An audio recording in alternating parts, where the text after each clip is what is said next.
interest is there. This is a fact, and that's why I like this project. There's a lot of bad information. Oh no, they're going to shake like hell because it's not in primary balance. And it doesn't have to be in primary balance. It doesn't have to be in secondary balance. Bourke claimed 20,000 RPM. I've never been there, but it revs so easily, and I've gone up to 10, 11,000 RPM. It just takes right off, because when you look at it, there really isn't much resistance going on in there. You don't have a camshaft. You don't have lifters. As a matter of fact, it's a combination of the two basic mechanical powers, the lever and the wedge. And that's why this Bourke engine is exceptional. In a conventional engine, you cannot get 100% dynamic balance out of it. You just can't. Bourke engine erases all that. So what did history finally come up with on the end? Is that Tesla was right all along. And it's the same thing with Russ Bourke. They did read what it was saying, and then they turned around and they insulted him. And just like Russ Bourke said, find attitude for progress.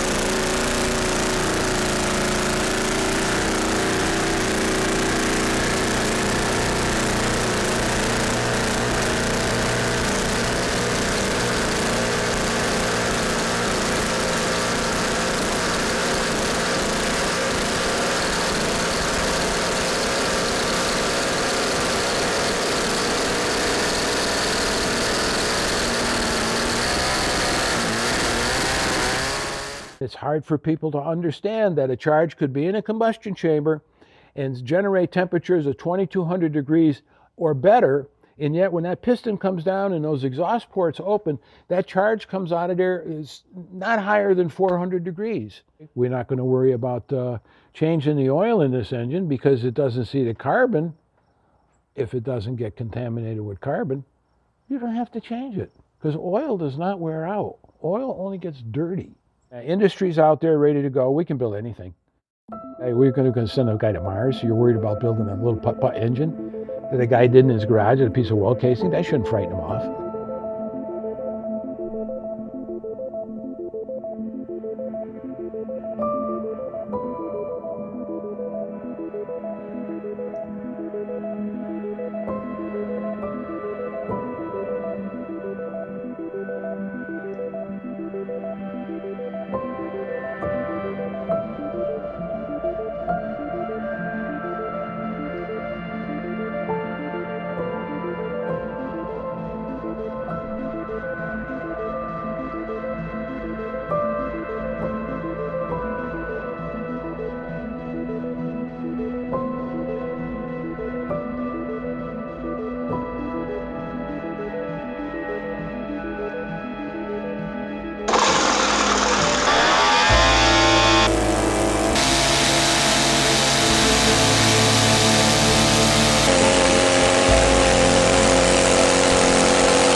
Hi, Roger. Welcome to Bourke Engine TV.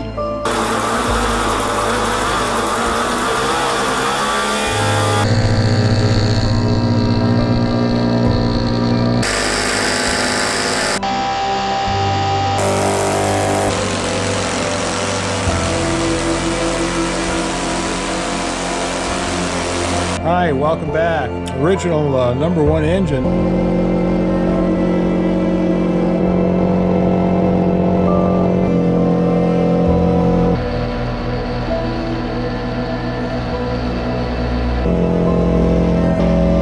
Everybody, this is Roger.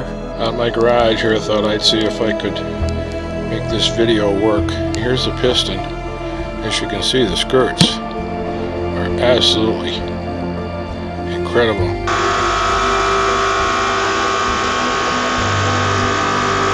There's the last cylinder getting ready to go off. I try to crank this button here.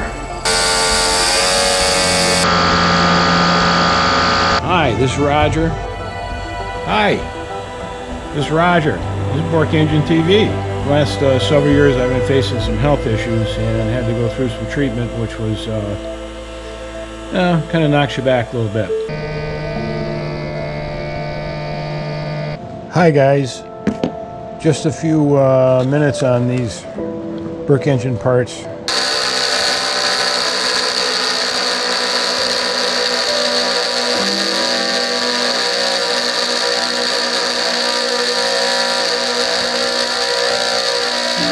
Cross every bridge as it comes along. Most important, 0, 0, 0. Scares a lot of people, but it is doable. Thanks a lot, guys. GoPro, stop capture.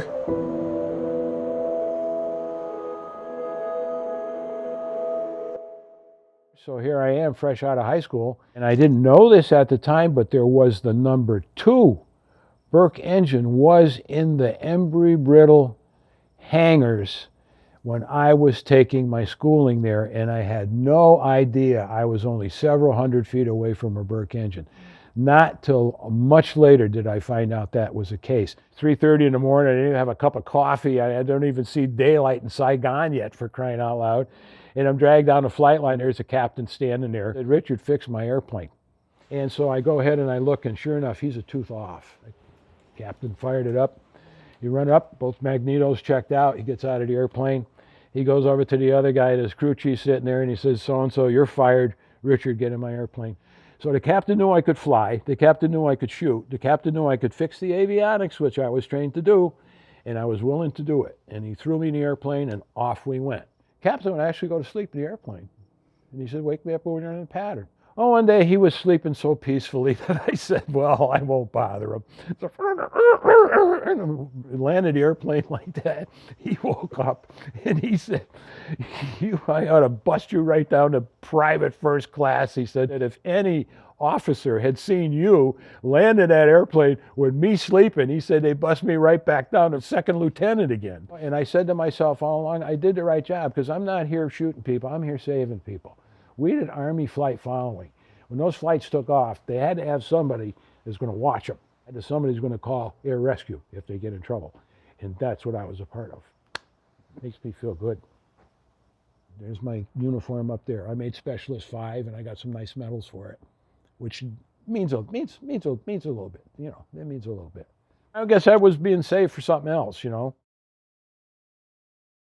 At that time, you couldn't take Coors beer east of the Mississippi. That was a totally Western thing. A lot of people remember that. They put this gigantic rack of beer in my airplane, tied it down, and put a cover over it.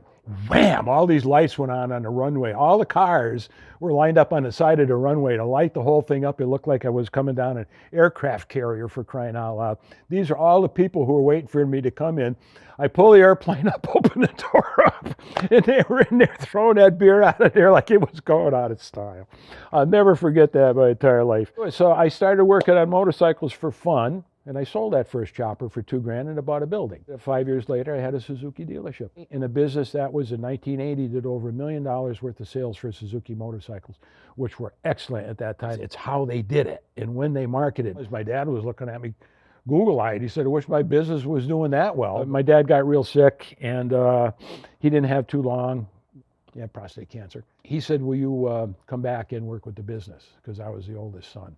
Not that I wanted to produce concrete for my whole life. I took a buyout. Okay, it wasn't pleasant, but through it, I gained enough financial freedom. And I couldn't stand the fact of down in the valley seeing what used to be my delivery trucks. I put my house in the market. I liquidated that. I took my stash and went to Maine, and I bought myself a nice place up in Maine, which we're in right now. When I was in my house in Connecticut before I moved away from there and moved here, I had the engine running, and it's running pretty good, good temperature and all that. Turn the switch off. Huh? Click, click, click, lights off. And that thing kept right on going. I was shocked. Yeah, I left the switch off and finally just shut it down. And I took the spark plugs out, and they were just absolutely beautiful. And I'm going up and I'm holding it over my head, and I'm running around on the top of the mountain in New Hartford, Connecticut, saying, Russ, I did it, Russ. You're right, Russ, I did it. The secret is not in the top end, the secret's in the bottom end. It's that waveform that you want to have. That piston rod assembly gets to top dead center quicker. And that means it can stay in the confined position longer. And that means that when that charge burning up is being compressed, it's already burning up, hasn't detonated yet, It's deflagging, it's burning off some of the carbon, okay? But it comes up to the top and keeps it into that confinement. The roller goes over top center to get mechanical advantage and bang! It's using a form of combustion that other engines can't. So everybody stayed away from detonation because they see the seized pistons, they see the holes in the pistons. It sure would be nice to fly along in my ultralight aircraft and whee, and all of a sudden, oh, major massive electric failure. I don't care. My engine runs without spark plugs. I don't need them. Simple as that. Well, maybe to the point someday when we get our pressures right and stuff, we won't need ignition at all. It'll auto-ignite right off the bat. Small glow plug would do it. As a matter of fact, I still have the original glow plugs in the Champion boxes from that engine, which got to be a collector's item all by itself. Jans Roos, MIT, wrote me back. He said, with your exhaust gas temperature, 82.9% efficiency. And you know nobody's going to believe that.